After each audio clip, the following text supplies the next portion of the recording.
They called her Chicken Little, laughed in the halls, doubted in the sky. But when danger came from the dark, and betrayal flew on her own wing, only one voice mattered: Eagle-7, your go for launch. Before we dive into this true test of courage, make sure you like this video, subscribe to the channel, and hit the bell icon so you never miss the next story of grit, honor, and justice. Now, let me take you to a small Air National Guard base in Oklahoma, where one woman's fight for respect took her from being the squadron's punchline to the pilot everyone counted on when it mattered most. The wind that morning carried the smell of jet fuel and wet asphalt. It was early spring at Hunter Field, a small but busy Air National Guard base just outside the town of Redford, Oklahoma. The sun was just climbing over the flat horizon, painting the sky in soft pinks and golds. Captain Rachel Hayes tightened her jacket as she stepped out of her old pickup truck. She had driven the same truck since she was 19, a faded blue Ford with rust around the wheel wells and a dent in the passenger door from a high school basketball accident. The truck was a little like Rachel worn, dependable, and still running strong despite the years. She walked across the lot toward the main hangar. Even from here, she could hear the distant roar of engines being tested. On any other day, the sound would have made her smile. But today her jaw was set tight because today was the first day. She'd be flying under her new call sign, not a call sign she chose, a call sign she was given: Chicken Little. She could still hear the laughter in the briefing room 2 nights ago when her squadron commander announced it. The men, most of them younger, some her age, had smirked and chuckled. Someone had even clucked under their breath, "Afraid the sky is falling?" One of them had said, it wasn't that Rachel lacked skill. She had more logged flight hours than anyone in her unit. She had flown over hostile terrain during her years in active duty. She had completed emergency landings in weather most pilots wouldn't dare. But in this squadron, she was the only woman and the only one who hadn't been part of their old boys' club from the start. The name stuck instantly. She'd heard it in the hallways, on the tarmac, even in the mess hall, and she knew why they'd given it to her. It wasn't really about a storybook chicken. It was about control, about letting her know she didn't belong in their circle. But Rachel wasn't the kind of woman who curled up and cried when someone tried to put her down. She'd been underestimated her whole life, first as the only girl in her small town, high school's ROTC program, then as the youngest flight school graduate in her class, and later as one of the few female pilots deployed to the Middle East. Every time, she'd learned the same truth: you don't fight back with words, you fight back by doing the job better than anyone else. Inside the hangar, the smell of oil and metal filled her lungs. She nodded to the mechanics, most of whom respected her, and made her way to the row of lockers near the far wall. "Morning, Chicken Little," a voice called from behind her. It was Lieutenant Brian Tucker, Tuck to his friends. He was leaning against a locker, his grin wide and lazy. He was only 28, but carried himself like he'd been born to wear the flight suit. His father had been a decorated pilot, and Tuck never let anyone forget it. Rachel gave him a flat look. "Morning, Tuck." He smirked. "Don't get all huffy. You'll make the name worse." She turned her back to him and opened her locker. Inside hung her neatly pressed flight suit, helmet, and a photo of her father, taken the day he pinned her first set of pilot wings to her uniform.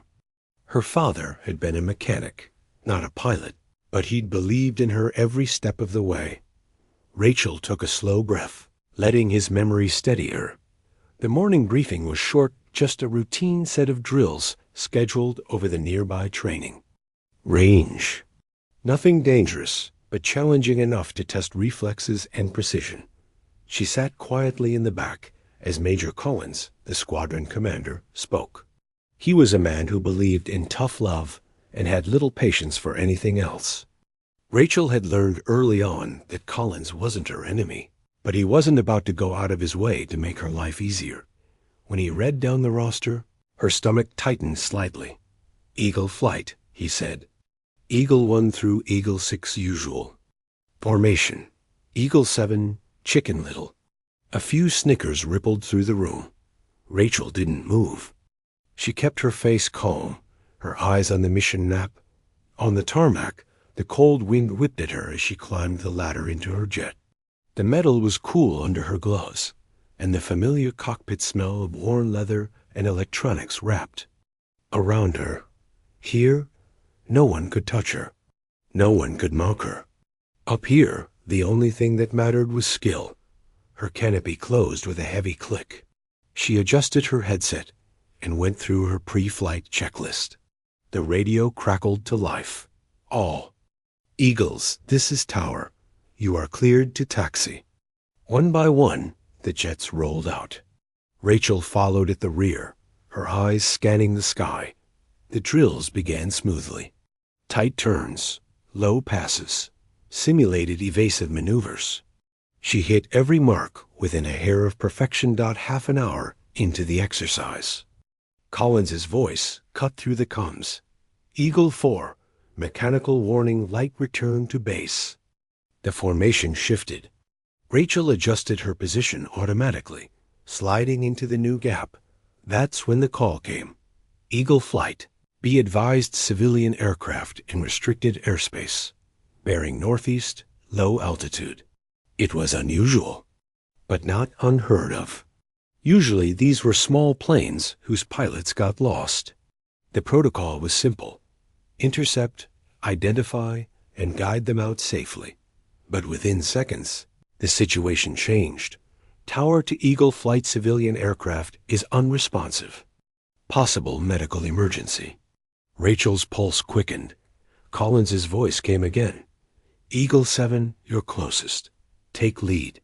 There was a pause, just a fraction too long, before he added, Eagle-7, cleared for intercept. He didn't. Call her Chicken Little. She banked sharply, her jet cutting through the pale sky. The target came into view, a small Cessna, drifting, its nose dipping erratically. Rachel steadied her breathing. She pulled alongside, close enough to see the pilot slumped over the controls. Her training kicked in. Tower, this is Eagle-7. Pilot appears unconscious. No response on radio. Copy, Eagle-7. Maintain position. Rescue helicopter en route. For the next 15 minutes, she flew steady as a shadow, guiding the Cessna with subtle maneuvers until the rescue chopper arrived. She didn't think about her call sign. She didn't think about the smirks in the briefing room. She thought only about the man inside that drifting plane and getting him home alive. When they finally touched down back at Hunter Field, Rachel taxied in, powered down, and climbed out of the cockpit. The others were already there, watching. Collins met her on the tarmac. His face was unreadable. Good work, Eagle-7, he said simply.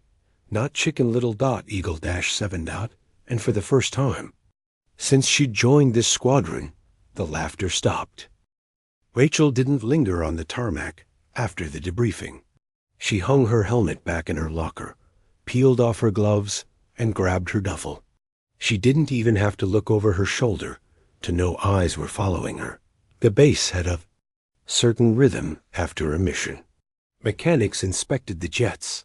Pilots swapped quick comments about maneuvers, and paperwork began its slow grind in the background. But today, the air carried a different tone, quieter, heavier. As she stepped outside, Rachel noticed Tuck leaning against the hangar wall, arms crossed. Nice job out there, he said. She stopped. It wasn't exactly an insult, but there was something in his tone that made it sound like one. I wasn't fishing for compliments, she replied. Didn't say you were. He gave a little shrug. Guess I'm just surprised. Didn't think you had it in you. Rachel's mouth tightened. She didn't rise to the bait. Guess you'll just have to adjust your expectations then. She walked past him without another word. That night, she sat at her small kitchen table in her modest rental house on the edge of town. The place was neat, with plain white walls and hand-me-down furniture. She'd never needed much. On the table sat her father's old, leather-bound journal, worn soft from years of use. She opened it, scanning the pages filled with his tidy handwriting notes about fixing engines, but also advice about life. One line stuck out tonight. Respect is earned twice, first in silence, then in action. Rachel smiled faintly. Her father had never flown a jet, but he'd understood how people worked. The next morning brought the usual routine. The sunrise over the base, the metallic clang of hangar doors, the smell of coffee drifting from the mess hall. When she walked into the locker room, she caught the tail end of a conversation. Only got the lead because she was closest. Luck, not skill. The voice was unmistakable Tuck again. Rachel didn't speak. She changed into her flight suit, adjusted her sleeves, and walked out without so much as a glance at him. She wasn't here to win over every ego in the squadron. She was here to do her job. The day's schedule was different, no drills, but a classified mission briefing. Rachel took a seat near the back as Major Collins entered, his expression serious. "We've been tasked with a high-priority escort," he began. "A military transport will be passing through our airspace tonight. Intelligence suggests possible interference from an unidentified aircraft. Our job is to make sure the transport makes it safely to its destination." Rachel listened closely. This wasn't just a routine flight. Transport escorts could be unpredictable, and the possible interference was vague enough to set her instincts on edge. Eagle-1 through Eagle-5 will form the main escort, Collins continued. Eagle-6 and Eagle-7 will provide flanking coverage. There was a brief pause, then Collins looked directly at Rachel. Eagle-7, you'll take the southern flank. If anything comes in low and fast, it'll be your job to intercept. She nodded. Once by nightfall, the air over Oklahoma was cold and still. The runway lights glowed in neat lines, and the base's floodlights painted the hangar walls in harsh white. Rachel walked out toward her jet, the sound of her boots echoing. On the tarmac. Pre-flight checks done, she taxied into position. The radio crackled in her headset. "All Eagles, this is Tower. You are go for takeoff." The roar of engines filled the night as they lifted into the dark sky, climbing to their assigned altitudes. The transport came into view below a massive, lumbering aircraft lit by its own navigation lights. For the first hour, everything was quiet. Too quiet. Rachel's eyes scanned her instruments and the darkness beyond. Out here, you learned to spot movement not by what you saw, but by what you didn't. Then there it was, a flicker on her radar. Low altitude, high speed, closing fast from the south. Eagle-7 to Eagle flight, unidentified contact, approaching from my sector, moving to intercept. Her jet banked smoothly, the horizon tilting as she descended toward the incoming blip. Within moments, she saw it small, sleek, and unlit except for the faint reflection of moonlight on its wings. The aircraft wasn't answering hails. Tower. Eagle-7 contact ignoring radio. No transponder signal. Copy, Eagle-7, Tower replied. Rules of engagement are observe and deter unless hostile action is confirmed. Rachel closed the distance.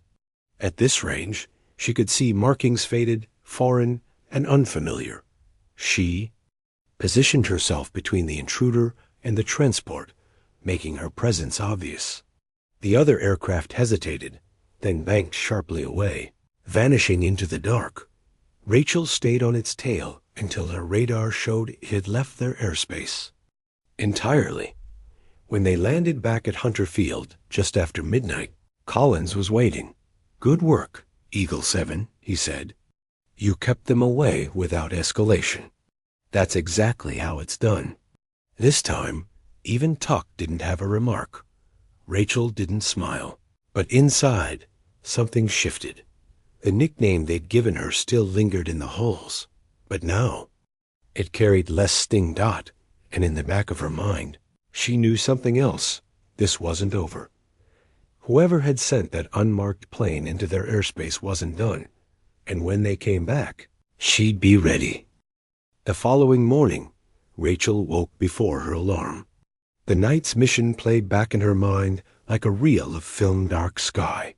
Silent aircraft, the sudden turn when she blocked its path. Something about it didn't sit right.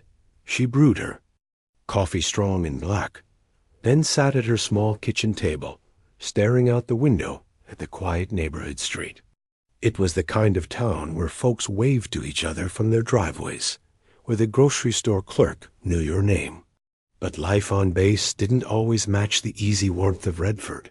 She flipped open her father's old journal again. Lying from the back pages caught her eye. Sometimes the danger isn't the enemy in the air. It's the one sitting next to you in the briefing room. She read it twice. At the base, the atmosphere was different. Pilots moved quickly. Conversations cut short when she passed. Not in a friendly way. More like something was brewing. When Rachel stepped into the hangar, she saw Tuck leaning close to another pilot, Lieutenant Harris. They were speaking in low tones, but she caught 2 words before they stopped talking. Lucky shot. She walked right past them without a word. That afternoon, Collins called a closed meeting for Eagle flight. The room was dim, the blinds pulled. "We're on heightened alert," he said, his voice sharp.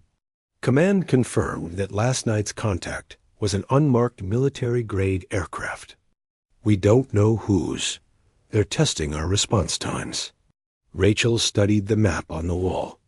The intruder had come from the south, over flat ranchland with few radar stations. If they wanted to slip in again, they'd try the same approach.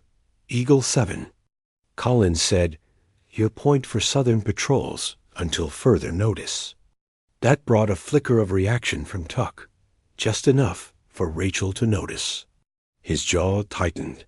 The next 2 days were long, cold, and quiet. Rachel spent hours in the air, scanning empty skies. By the 3rd night, the silence was almost worse. Then action. She knew the longer they waited, the bolder the intruder would become. It was just past midnight when the radar pinged. Again. Low. Fast. From the south. Her headset came alive. Eagle-7. Contact confirmed. Intercept immediately. She banked south, adrenaline humming through her veins. But as she closed in, something unexpected happened. Another blip appeared on her radar. Behind her, "Tower, this is Eagle-7. I've got an additional contact tailing my position." There was a pause before Tower replied. "Negative, Eagle-7. No second contact on our scope." Rachel frowned. Her radar didn't lie. The blip stayed with her, holding perfect distance. She switched to squadron comms. "Eagle flight. Does anyone have eyes on my 6? Silence. Then, Eagle-7. This is Eagle-4. You're clear." But she wasn't. She could feel WA send single quotes T. By the time she reached the intruder's last known position, the contact had vanished. The tailing blip disappeared too. When she landed, the hangar was nearly empty. Tuck was there, wiping his hands on a rag, though he had no reason to be working on his jet at that hour. He gave her a slow smile. "Quiet night?" Rachel's instincts sharpened. Too quiet. The next morning, she found a slip of paper taped inside her locker. No name, no signature. Just 4 words, written in sharp block letters. "Watch your back. E-7. She stood there for a long moment, the paper in her hand, the hum of the hangar around her. This wasn't just about call signs. Any more. Someone on her own side didn't want her in that cockpit, and she was going to find out who. Rachel kept the note in her jacket pocket. She didn't tell Collins about it, not yet. A warning like that was better handled quietly. If she made noise too early, Whoever left it would just get smarter about covering their tracks. She'd learned long ago that sometimes you caught a snake by letting it think you hadn't seen it. That afternoon, she went through her usual pre-flight checks for another southern patrol. The sun was low, the air cool. She worked slowly, methodically running her hands over every latch, every panel, every cable she could see. That's when she noticed it. A small, fine cut in one of the hydraulic lines just under the left wing dot. It wasn't deep enough to cause failure right away. But after a few hours in the air, at high pressure, it would have bled out the fluid, and she would have lost control. Her stomach tightened. She called over Chief Master Sergeant Willis, the head mechanic. He was a big man with weathered hands and the kind of calm that came from 30 years of keeping pilots alive. Who worked on this bird last? She asked, pointing at the damage. Willis frowned. Tuck did a check this morning.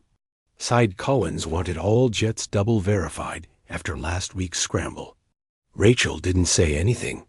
She just let that fact settle in her mind. That night, she sat at the corner table in the base's small mess hall, nursing a cup of coffee. A few pilots played cards nearby. She heard their laughter, but her mind was elsewhere working through the angle's dot. If Tuck was behind the sabotage, he wasn't just trying to rattle her. He was trying to take her out of the sky for good. Maybe even kill her. Why? Was it personal? Professional? Or something darker, like trying to make sure the intruders got through without her in the way? 2 nights later, the intruder returned. Rachel was in the air in under 5 minutes, her jet slicing southward. Eagle-7, contact bearing 072, low altitude. Tower called dot, she acknowledged, closing fast. But before she could get within visual range, another voice cut in Tuck's. Eagle-7, fall back. I'm closer. She checked her instruments.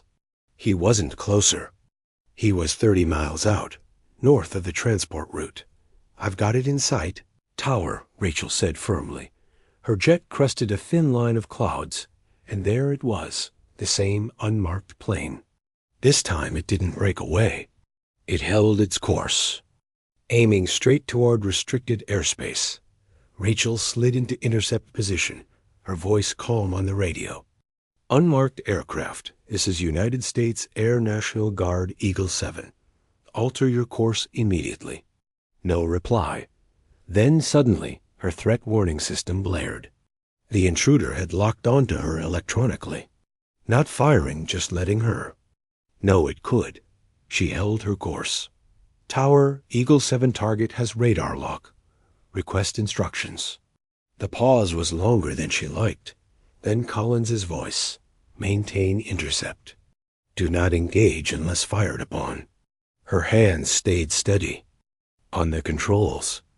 The lock warning kept pulsing dot at last. The intruder broke away, vanishing southward over the horizon. When Rachel landed, Tuck was waiting near the hangar doors. Lucky again, he said, stepping close enough that she could see the faint smirk at the corner of his mouth. Rachel didn't blink. You cut my hydraulics last week? His smile didn't fade, but his eyes changed harder, colder. You can't prove that, he said. No, she replied evenly. Not yet. The next morning, Collins called her into his office. You've got a problem in this squadron, he said bluntly. And I think it's about to get worse. Command is assigning you to lead the next intercept. Alone. Rachel understood immediately. Alone meant no backup. No one to watch her six. Which also meant if the intruder or anyone else wanted her gone. This was their best shot. She looked Collins straight in the eye. Then I'll be ready. The morning of the solo intercept, the base was wrapped in a low, gray fog. The runway lights glowed like tiny beacons in the mist. Rachel arrived early, well before the others. She wanted time alone with her jet. Every panel, every line, every bolt, she checked them herself. No shortcuts. No trust. The mechanics respected her caution. They'd heard whispers about what happened to her hydraulics, but no one spoke of it openly. The air on base had grown thick with unspoken tension. By noon, the fog burned off, leaving a clear blue sky. Collins called her into the briefing room. "Command wants this done quietly," he said. "The intruder's likely to test us again. Tonight, you're to make contact, identify, and drive them out. Do not escalate unless there's no other choice." Rachel nodded. "What about backup?" "None. The rest of the squadron will be on standby, but you're our first and only. Line tonight." She held his gaze. "Understood." That evening, the base settled into its nighttime rhythm. Low lights, distant hum of generators, the occasional metallic clang from the hangar. Rachel suited up, her helmet under one arm. As she walked toward the flight line, she caught sight of Tuck leaning against the shadowed side of the hangar. He didn't say anything, just watched her go, that same faint smile playing at the corner of his mouth. She kept walking. Shortly after 2,200 hours, she was airborne. The sky was black and endless, the stars sharp above her canopy. 20 minutes into the patrol, her radar lit up. Contact low and fast, coming from the south. Tower, Eagle-7 contact confirmed. Moving to intercept. She pushed the throttle forward, the jet surging ahead. The blip grew closer until she saw the outline. The same sleek, unmarked craft as before. This time, though, there was something different. It wasn't alone. Her radar showed a second contact trailing her at a distance that was too precise to be random. Tower, Eagle-7, I've got an additional contact behind me. Request verification. Negative, Eagle-7. We show only one. Her pulse kicked up. Just like before, she switched to the squadron frequency. Eagle Flight, anyone have eyes on my 6? Pause. Then Tuck's voice. Clear, 7. Must be a glitch. Her jaw tightened. Not a glitch. The intruder ahead suddenly banked. Left, moving toward restricted airspace. Rachel followed, keeping the gap tight. Her warning system stayed quiet until the second contact closed in. Then the lock alarm screamed in her headset. It wasn't the intruder targeting her. It was the one on her tail. "Tuck," she said into the com, voice low but steady. "That... you back there?" Silence. The lock alarm kept pulsing. She made her move in a split second. Pulling hard on the stick, she climbed sharply, forcing the second contact to overshoot. Her eyes caught it in the moonlight, a jet from their own squadron. No markings visible in the dark, but she didn't need them. She knew. Tuck, double quotes, Tower, Eagle-7 friendly aircraft has radar lock on me. Repeat, friendly has lock. The tower didn't respond right away. Too long. Then Collins's voice came through tight. Eagle-7, break contact and return to base. Rachel didn't. Instead, she swung around, positioning herself between the intruder and the squadron jet. The intruder hesitated, then peeled away, vanishing into the night. The second jet Tux hung there for a moment, then turned tail back toward base. When Rachel landed, Collins was waiting at the edge of the tarmac. His face was like stone. "Inside," he said. In the briefing room, with the door closed, he spoke quietly. "I don't know what game you think is being played here, but you just accused one of my pilots of—" "I didn't accuse, Rachel. Cut in. I saw him, and you know I did." Collins stared at her for a long moment. Then, "Go home. Get some rest. This conversation's not over." Rachel left without another word. But she knew one thing: next time, she wouldn't just block Tuck. She'd expose him. The next morning, Rachel sat in her kitchen with her coffee, watching the sun rise through the blinds. She didn't feel tired, even after the long night. Her mind was too focused. Last night had confirmed what she'd suspected for days. Tuck wasn't just gunning for her reputation. He was actively helping the intruders. The question now wasn't if she could stop him. It was how to make sure everyone saw it happen. She spent the day at the base, low profile, keeping her movements quiet. Between patrol briefings and maintenance checks, she studied the mission logs. A pattern began to emerge every time the intruder showed up. Tuck had either been on standby or running diagnostics, conveniently positioned for a quick takeoff dot, and every time his flight data recorder showed irregularities that were written off as technical glitches. Rachel had flown long enough to know glitches like that didn't happen by accident. That evening, she knocked on the office door of Chief Master Sergeant Willis. "I need a favor," she said. Willis leaned back in his chair. "You want me to look the other way?" "No," Rachel said. "I want you to look closer. My jet, tonight, can you wire an extra telemetry feed straight to your console? Something only you see?" Willis studied her face for a long moment. Then he nodded once. "You think someone's gunning for you?" "I know it." That night's orders came just after 2,100 hours. Another Southern patrol. Same as before. Only this time, Collins didn't specify she'd be alone. He just said, "Maintain comms discipline." No chatter. Rachel's gut told her Tuck would be up there whether he was on the roster or not. She was counting on it. 15 minutes into her flight, the radar lit up low. Fast contact from the south. She called it in. Tower, Eagle-7 contact confirmed. Moving to intercept. Exactly as she expected, a second blip appeared behind her. Tower, additional contact trailing. Request ID. The tower replied flatly. No second contact showing. On our end. Rachel's lips tightened. She spoke on the open squadron channel. "Unmarked aircraft, this is Eagle-7. Alter your course." As before, the intruder ignored her. Then her threat warning lit up lock from behind. She held her course. For 3 seconds, just long enough for Willis's telemetry feed to capture everything. Then she made her move rolling hard, dropping altitude, and looping under the intruder. Tuck's jet shot passed overhead, the lock signal still screaming in her headset. And this time, Willis's feed caught not just the lock, but the weapon. System arming signal. Rachel's voice was calm on the comm.